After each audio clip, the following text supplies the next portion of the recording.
Good morning, everyone. People sa likod. Yes. Good morning din. Morning, Sam. Mag-report kayo about establishing standard for labor cost control. Kailangan nila i-define ang labor cost, kung saan pagkuhan sa labor cost. Karon, kung saan mga standards na nagamit para pag-estimate sa labor cost. So first, outline. After introduction, time standard based on estimates, estimating standard time manual, and standard documentation. Muna siya mga labor cost estimates ng mga procedure na ginagamit sa cost ng company. So ako ang introduction ng time standard based on estimates.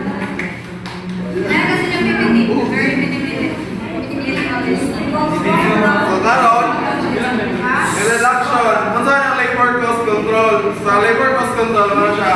Managing workforce efficiency through the time standards, reducing waste and improving productivity. Kay, what if, so, ayaw mong mag-estimate sa labor cost kay sobra ra, sulugin mo. Yes. Ano ba? Yes. So, ito ay effective and efficient. Why it is important in mining? First, mining operations require strict cost monitoring kay kita trabahante, dili na itong kwarta ipasulong sa mga tao sa investors. Then next, standardized labor practice help optimize performance. So, standardized ang mga kuhaan. Namin mga standard ba yung mga ibalik? Pila minimum wage sa anak. Yes, Sam. Ang bunda. Next, guys. Ano naman kalayan sa standard time o actual time? So, standard time, muna siya yung predetermined time for a task based rin mo na sa estimates, history of work studies, sa mga experiences, kabali, ang pag-change of wiring ay lining sa kuan. So, pag-rewinding sa mga pump, muabot siya ng mga 1 week o marang estimate mo. Yes. Tapos, ang actual time, the real time taken to complete the task. So ang real time, bali. Tinone, kaya mabot siya og 7 days and 2 hours. Wow! Katong 2 hours, ano ang variance? So, ang variance will difference between standard time and actual time. Yes? Yes. Wala. Ganun ba? Yes. Importance of defining work content. Standard times are only valid if job content is well defined. If dili yung ibalik, dili siya matawag na standard if dili siya sakto.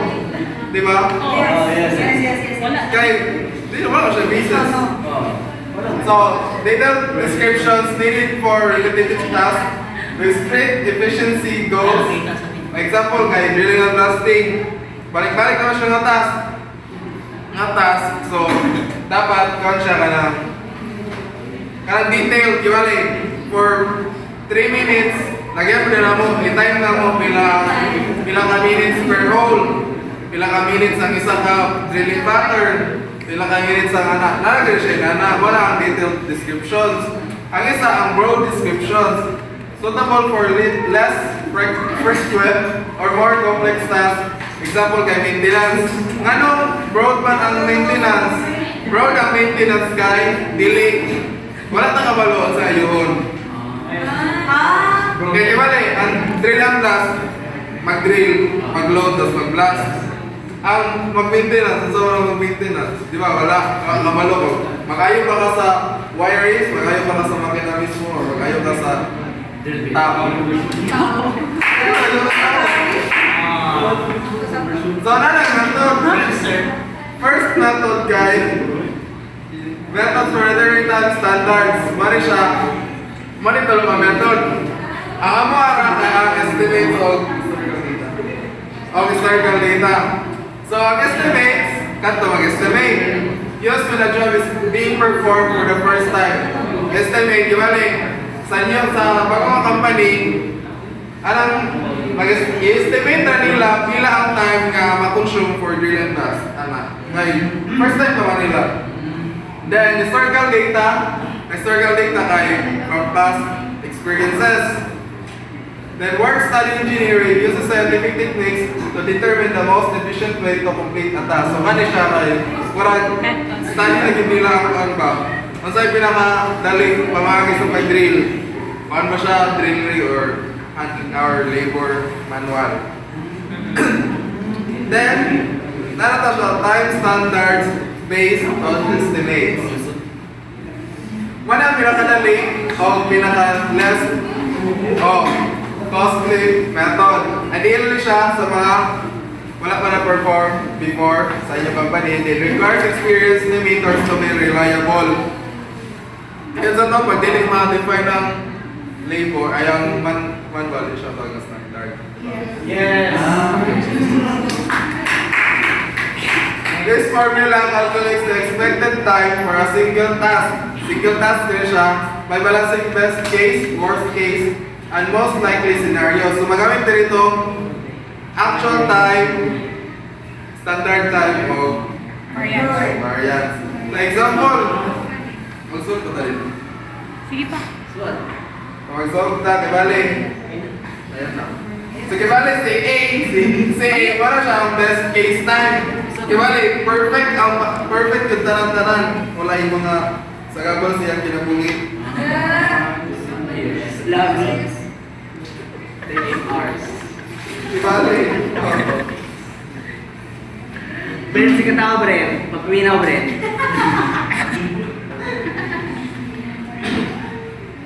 Oh, sige, example. Tagal. Okay, bali, example. Okay, next na. Sa pag-repair pag-replace sa ball mill na mga ball Yes. mills. Yes. Okay, Ay, sa iba na lang, drilling na lang, drill. Ang bali niya A, wala ang best case.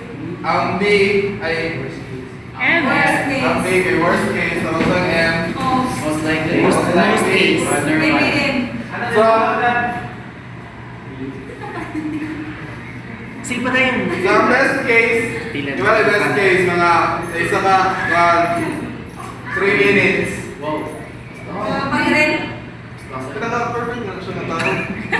Tapos, sa B, worst case, di ba? 6 minutes. Mga 6 minutes. What if maimot na yun? Worst case na scenario. Dapat wala pa yung pinaka-worst case scenario. Correct like this. Siguro. Pinaka-worst. Sila sa 7 hours. Tapos, natay M. Yan eh. 4 minutes. Basta ko pa. Midro siya. Balik 4. Wow. So, ang naman, is equal to best case plus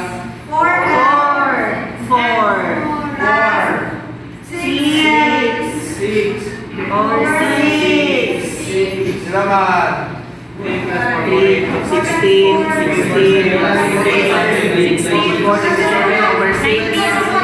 Pwede mo siya 19. Pwede na 19 na lang. Ilan? Pwede naman siya i-cancel. 19.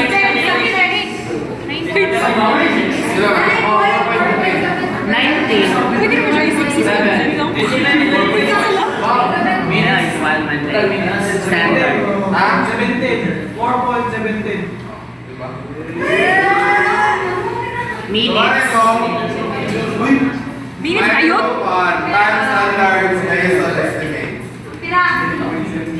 O niya, kaya single job, ano siya? Wata sa multiple job. Single ADs.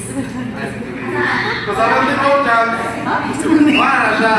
Katong estimates din mo, kibali kalendrin naman eh. O ito yung pag-blast na po. O, kibali example, ano yung blast? Ang kanak siya for multiple jobs, di mo lang i-plus ang anak. Summation na di mo. Tapos, ganun nabot mo si Coster eh. Mabot si Coster eh, wala siya na-appeal nila. It's like, if nanay labor cost, bilang ang hours bilang per sa mga daily. So makuha na mo ang cost sa isa ka job. Tapos kung dere, makuha na mo ang cost sa isa ka project. Balik, ano ba? Dere single job, dere Taghan. Multiple multiple jobs. jobs. Ayaw lang. Ayaw lang ang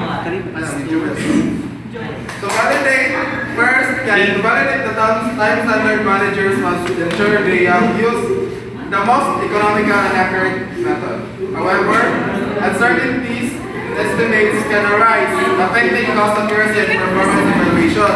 Masama na avoid. First, identify time spent on productive tasks versus delays. Na may delays. What if naipit ng kamot sa tuwan? Super. Diba? I-compare din mo ang best pag ang worst. Isa ba?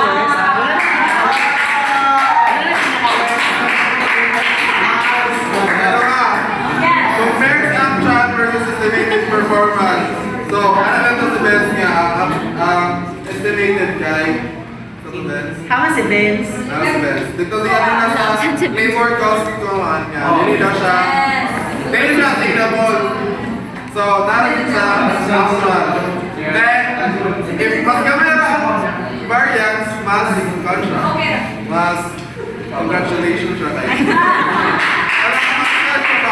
Mas accurate. Then, improve sa credibility of estimates. Pag mas kamay ang variance, mas credible ka magpuan. Magkatao ka lang. Na-incentive na after pag ma-achieve Depende na sa company. If work subject results closely match estimated performance, then the estimates are reliable. Otherwise, adjustments may be needed to avoid underestimating or overestimating labor costs. So, underestimate, ano ba? discriminate. Wala ng budget. Kung overestimate, sobrang budget.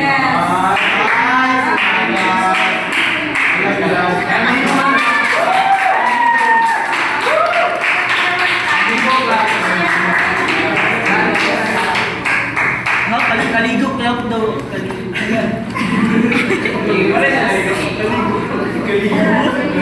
Mayut, wala ka. Hindi ko nakainis naman. So ano guys, good morning guys. Morning, guys. Ano, ang topic is about estimated standard time manual. Kanya, diba na-discuss na nila kayo na to. From na-shape up yung na-appeal niya to, estimated, diba? Na ano, more estimated time manual. And then, its purpose is it helps estimate the time required for various mining jobs, even when historical data is unavailable. And it aids in budgeting and managing labor cost effectively. So, example, ang isa ka, pagbuhan pa lang pinahan or any project, nagsugod, pagbuhan ka rin, susugod pa lang, bago pa nagsugod. So, wala sila historical data available So, pwede sila mag-estimate or banabanan lang.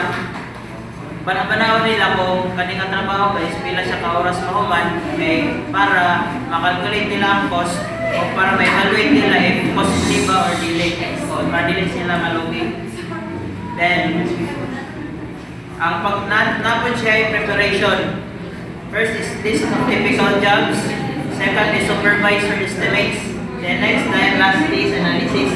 So, mo to una, lista ang typical jobs, mga trabaho nga pwede possible nga mabutang tira mga project like sa minahan, may engineer man ta. So, sa minahan, like drill and blast, operation, mga back operator, pila na sila ka oras nila, tira nga makuha nila ng tanan tira ng mga stockpiles. So, ilan ang ilista ng tanan tira. Then, ang supervisor estimate dayon is ask knowledgeable supervisors to estimate the time for each task. So, wala man sila historical data, wala sila baseline data kung pila dyan na siya ka-oras mahuman. So, ang isa nga mga pamangkin nila is mag-ask sila sa so ila supervisor or another person nga na-experience ang trabaho. Ibali, compare nila ang ilahang estimates Then analysis tayo is analyze na din nila to kaya para maka-create sila manual. And then okay. So it's usage. The estimator uses the manual to validate their own time estimates. So mga nag-ask mo to knowledgeable nga supervisor, mo to knowledgeable nga lahi nga tao para ang imong estimator karon is i-validate niya ang own estimate ko if same ra ba sila. Then it helps the planner to compare new tasks with similar ones to assess time requirements. And then updating. The manual is periodically updated based on the feedback and adjustment from supervisors. Then over time dayon, ang kanang ninyo ang estimated time standard manual, kanang estimate ninyo nga manual is mo na dahil na siya ang inyong baseline data na dahil kibali, mo na inyong gamito na historical standard na manual. Okay, kung sugod diba is wala mo historical standard time manual, mo nag-estimate mo. So, karon ano estimation nga ano po siya, reliable po siya, credible kay i-compare niyo sa knowledgeable nga person kay isa, kay knowledge siya ng trabaho. So kanto siya nga manual ninyo, is mahimo na po siya magsilbi historical standard time manual na po ninyo for future use. And then reliability. So sa mong gingon kay na reliable estimates come from knowledgeable and credible estimators. Yes. Then the accuracy of estimates improves over time through discussions and comparison with historical data. Then transition to historical standards. So as what I have said earlier nga, if kanina yung manual karon ang estimated standard time manual is over time, update, pila sa period of time, ma-update siya, pwede na ninyo siya mahimo or ma-create na ninyo siya as your historical standard time manual. So, Hi, morning everyone. So my part is I will discuss the part of standard documentation. So pag-ingat pa rin natin na hindi siya standard kung hindi siya ginapalo na. So what is standard documentation? So muna siya mag-set standards for the reports or procedure used to records or communicate critical information regarding all aspects of a mining operation. So as students, kita naman na student manual. So in every one, so natin lahat ng mga standard na documentation. So other than sa standard documentation is muna standard operation procedure. Tawag po na ito ka ng mga procedure manual. So and then ano siya important in mining, so quality management system and its process. So by establishing this document, so it aligns the documents or requirements to define the management and process effectively. And the next one is documentation information. So kailangan natin siya natin documentation information in order to para natin proper na record or para ma-maintain na to or para ma-review na to for the future. And then production and service provision. So kung nanatay ka ng natin manual and natin procedure, so flow na kaya itong work. So para, and then lastly is monitor, measurement, analysis, and evaluation. So this is is in order to review the labor cost and efficiency support the requirements for continuous improvement based on the measurable data. So what makes important kanong kailangan ta mag-establish ng standard documentation is what siya kanang ISO 9001 2015. So back days sa budgeting times is ang sitting pay is ISO 9001 2015. So makahanap nito nga once kung ang company is is ISO certified is strict siya actually. And then so by implementing this, the labor cost of your company enhance compliance, efficiency, continuous improvement. Ensure the key principle of this. And then, so muna yung ligo din dahil kanina, so dapat every standard documentation, dapat specific siya. So dapat sa job title, so drill and dust, then fit around, and then, so So, mostly, makita mo ni siya na ang mga documentation is sa kwan ni siya, sa may operation ni siya. And then, so graphical summary of standard time. So, muna yung mga factors na maka-affect sa standard time. So, critical minimum time, allowances for condition, and inefficiencies, estimated and historical time, comparison, and attainable standard cost. And then lastly, so by publishing the standard documentation, so is essential for maintaining efficiency and fairness. So proper documentation and transparency benefit both management and worker, leading to better productivity and cost effectiveness. I think that can be all. That's all.